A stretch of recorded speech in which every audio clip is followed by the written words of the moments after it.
안녕하십니까. 데이터 3법의 변화에 따른 의료 데이터 개인정보에 발표하게 된 테크파이 백남정입니다. 2020년 8월에 데이터 3법이 변경이 됐고요. 데이터 3법이 변경되면서 여러가지 많은 변화들이 있는데 그게 실제로 의료 데이터와 어떻게 연관이 되는지도 말씀을 드리도록 하겠습니다. 그 전에 먼저 데이터 3법이 어떤 건지에 대해서 간략하게 설명을 드리도록 하겠습니다.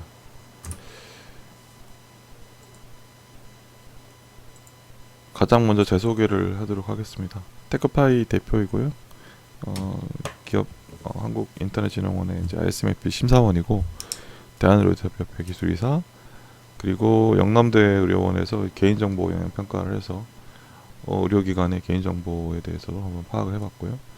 ISO 13485 의료기기 품질 경영에도 참여했습니다. 교육을 들었습니다. 그리고 뭐 3권의 책이 있습니다. 디지털 유돌, 블록체인, 핀테크 개인정보고요. 그 외 자격들이 이런 자격들이 있습니다. 네, 해외 송금 회사에서도 좀 있었고요. 데이터 3법이 있는데 데이터 3법이 지금 바뀌기 전에는 어떤 상황이었냐? 저는 허수아비라고 생각을 합니다. 왜냐하면 이 허수아비는 이제 개인정보가 중요한 거는 이제 식별하고 비식별이라는 단어를 많이 쓸 텐데 식별, 비식별, 재식별이라는 단어를 많이 쓰고 있습니다. 근데 식별이라는 거는 이제 그게 누군지 알아봐야 되고 그게 데이터들을 모아서 못 알아볼 때 그게 비식별이고 근데 이제 데이터를 조합을 해서 다시 확인할 수 있는 그게 재식별인데 데이터 3법에 이전에 있어 가지고는 아예 이제 재식별이 불가능하게 아예 데이터를 이제 완전하게 이제 비식별화하도록 된 거죠. 그래서 이제 좋은데 문제는 이게 뭐냐면 활용이 어렵다는 거예요. 그 허수아비처럼 되어 있는 이 데이터를 어떻게 활용할 거냐, 남자인지 여자인지도 불분명하고, 그럼 결국엔 데이터를 활용하는 거는 그 사람이 누구인가에 따라서 차별화된 데이터를 제공하는 건데 그런 부분들이 힘들기 때문에 이런 부분들을 이제 좀 더 나아갈 수 있도록 좀 더 식별, 비식별은 마찬가지인데 그게 이제 재식별도 불가능한 걸 마찬가지인데 좀 더 사람들한테 많은 데이터를 보여줘서 마케팅의 동의를 활용할 수는 있고 사람들이 재식별은 불가능하도록 만들어주는 게 데이터 3법의 큰 역할이라고 생각하겠습니다. 그러면 그 전에 이제 그 전에 이제 데이터 3법 2020년이 나왔으니까 그 전에 2000년도 초반 2010년도에는 어떤 일들이 있었는가 한번 보도록 하겠습니다.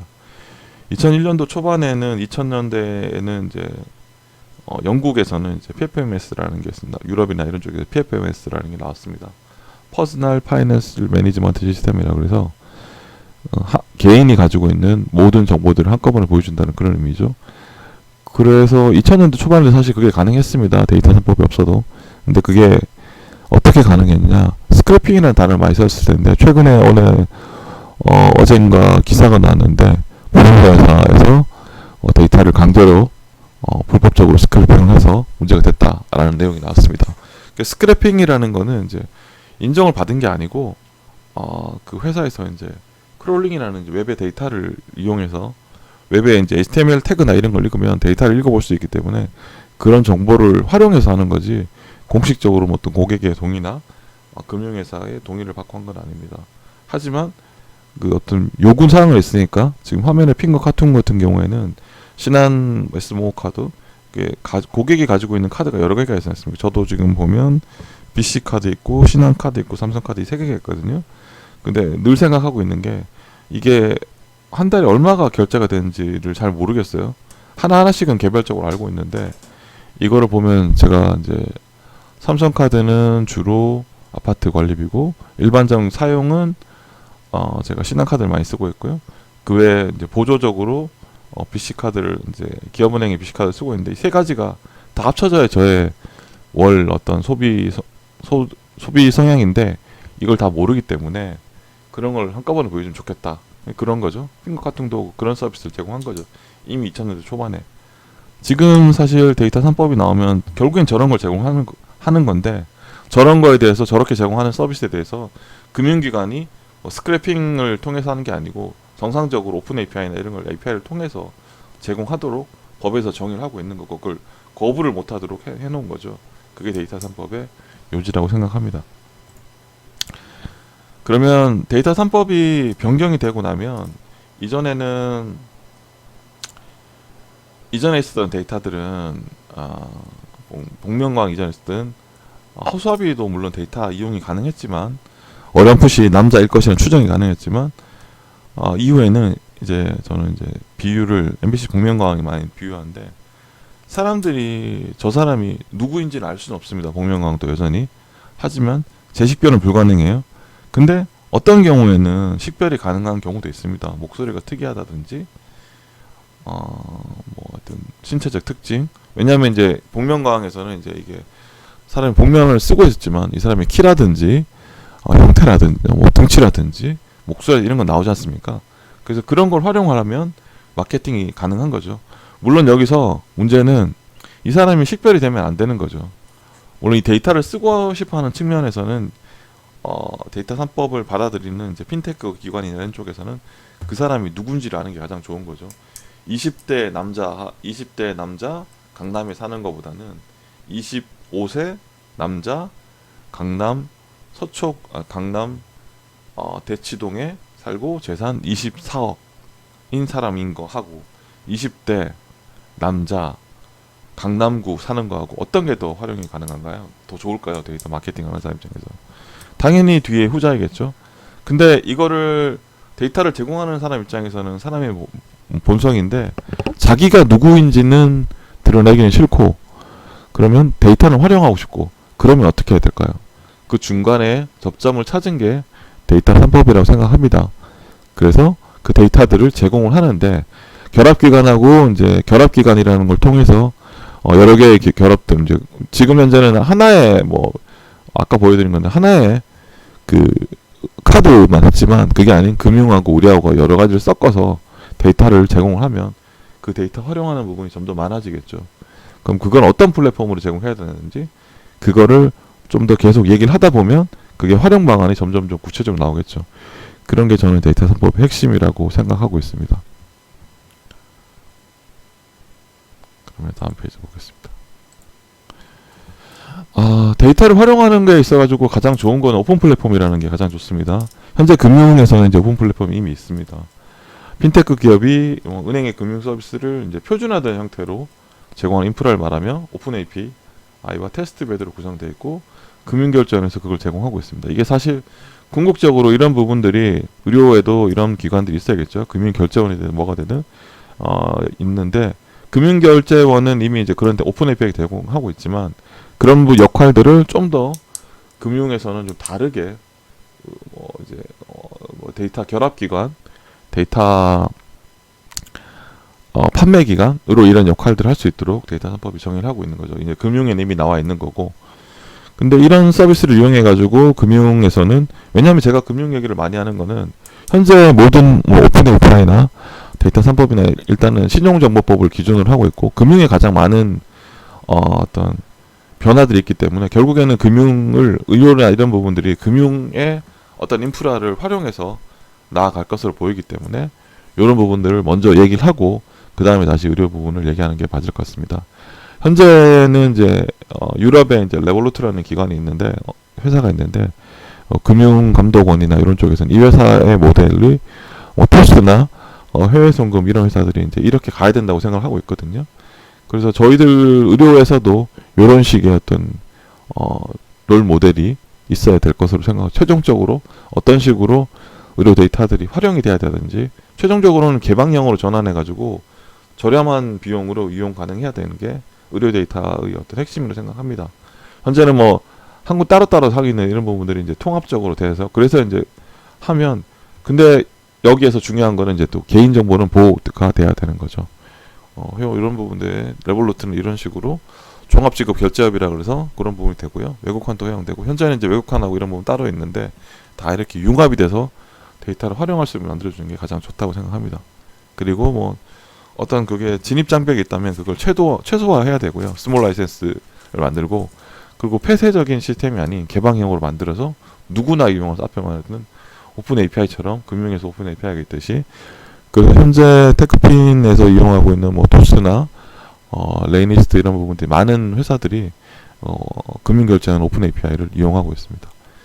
그러면 의료에서는 어떻게 해야 되냐? 이 데이터 거래소라는 게 이미 나와 있습니다. 금융에서는 금융보안원하고 농협에서도 데이터 거래소를 만들겠다. 그리고 매일경제에서도 한국 데이터 거래소를 만들었습니다. 이건 이제 최초의 민간 거래소고, 공공에서 만든 거래소는 현재 금융보안원이 이제 1호인 거고요. 그거를 이제 금융데이터를 가져와서 데이터 거래소를 이용해가지고 데이터 소유자한테 팔고 있습니다. 결합도 하고 있고, 이 앞에 이제 결합도 있고 판매소도 있는데, 일단은 일단 데이터 거래소만 먼저 얘기를 하자면, 그런 부분들이 있어가지고 데이터를 파는 거죠. 파는데 데이터를 조회해서 어떤 데이터를 할 건지, 그리고 계약하면 결제를 하고 데이터 결합하고 이 중간에서 보이는 데이터 표준화가 아까 오픈 API처럼 표준화가 돼야 되고요. 그리고 암호화 송수신, 왜냐하면 데이터 공급받는 사이에 이게 취약점을 통해 가지고 외부에 노출되면 안 되기 때문에, 우리 데이터라는 게 사실 민감한 정보들이 많기 때문에 사실 좀 상대적으로 금융보다는 좀 더 많은 데이터에 대한 암호화라든지 이런 부분들이 필요하다고 생각합니다. 데이터 공급자들은 병원, 약국, 보험정권들이 있고요. 근데 이런 부분들이 다시 여기서 언급하지는 않았지만 데이터 결합까지 해서 병원하고 의료하고 이런 부분들까지 금융까지 합쳐져서 데이터를 보내주면 더 효과적인 마케팅에 활용할 수 있겠습니다. 현재 복지부에서는 건보공단이 될지 신평을 될지 데이터 결합기관으로 지정을 하려고 하고 있습니다. 아직 최종적으로 결정은 안 됐습니다. 미국에서는 2,500개 이상의 데이터 중개상들이 있어가지고 다양하게 데이터들을 활용하고 있습니다. 그리고 중국에서도 귀양의 빅데이터 거래소가 있어가지고 2017년도부터 하고 있는데 한 2,000여 개 기업이 회원사로 이제 데이터를 거래하고 있습니다. 거기서 알리바바라든지 텐센트, 금융 데이터부터 해서 의료 데이터까지 다양한 데이터를 팔고 있습니다. 그래서 한국도 그에 발맞춰서 데이터를 사고 팔 수 있는 구조를 만든 게 데이터 3법이라고 할 수 있습니다. 네. 의료 데이터 3법과 이제 마이데이터 사업을 많이 얘기를 하는데, 아까 PFMS 같은 사업인 거죠. 그거를 어떻게 할 건지 아까 보면 여기 보면 금융의 이런 부분들, 카드들, 모빌리티 데이터 분석 있잖아요. 신용평가 금융상품이라는데, 이게 아까 핀 거는 이제 카드만 별도로 보여준 거고, 이런 부분들을 이제 한 사람의 자기들의 데이터들을 다 결합을 하겠다는 거고, 현재 또 거기에다가 의료에서도 이제 DID 블록체인 시대의 여건이라 생각하시면 될 것 같습니다. 의료 마이데이터 유통 플랫폼 처방전이고, 다시 평화이즈는 이제 건강검진 데이터를 이용해가지고 어떤 마이데이터 사업을 하겠다는 거죠. 그래서 자기들의 이제 정보잖아요. 그래서 이런 부분들이 이제 현재는 이제 의료하고 금융이 따로인데, 이런 부분들까지 사실 합쳐서 보여주면 더 고객한테도 확실하고, 그리고 이용하는 측면에서 좋겠죠. 그거는 그럼 구체적으로 어떤 게 있느냐? 미국에서 데이터 프로그레시브가 보험사와 자동차 회사의 데이터를 결혼해가지고 데이터 거래소가 매칭해서 이런 부분, 보험료 할인하는 이런 상품들을 만들었습니다. 이런 부분이 대표적인 사례를 할 수 있습니다. 그리고 이제 병원도 제가 봤을 때는 공공연 어떤 유동인구라든지 창업이라든지 병원 데이터 내원 환자의 특징을 이용해서 비교급종하고 창업하고 병원의 어떤 환자의 지역별로 어떤 어떻게 생각하면 어떤 질병을 자주 앓는다든 이런 부분들도 알 수 있지 않습니까? 그래서 제가 이건 가상으로 만들어낸 거고, 이런 식의 아까 앞에 있던 마이데이터에서도 의료하고 금융이 있던 이런 부분들을 다 합쳐가지고 새로운 데이터를 만들어서 그 데이터를 활용해서 새로운 비즈니스를 만들어내겠다는 게 데이터 3법의 역할이라고 할 수 있습니다. 그럼 거기에서 다시 의료는 어떤 역할을 할 거냐? 의료에서는 아까 말씀드렸던 여러 가지 사항들이 결국에는 이제 데이터들이 중요한데, 이게 보호가 안 되면 결국에는 개인의 프라이버시들이 다 유출되기 때문에 안 되고요. 이런 부분들 ISMS 정보관리 체계가 있는데, 이런 부분들 현재 대부분의 병원에서 ISMS 인증을 하고 있습니다. ISMS 인증은 이제 병원에서 말하는 일반적으로 말하는 건강검진하고 동일하다고 생각합니다. 그걸 한다고 해서 모든 게 해결되는 건 아니지만, 그래도 한번 1년에 한 번씩 최초에 심사할 때는 이제 모든 걸 보고 주기적으로 1년에 한 번씩 이제 제대로 하는데 활용을 하고 있는지, 정보 보고 되고 있는지 확인하고 있고요. 저는 ISMS 심사원이라서 주기적으로 저도 이제 뭐 일주일 단위로 제 업무 중에서 이제 뭐 절반 정도는 ISMS 심사에 투입하고 있습니다.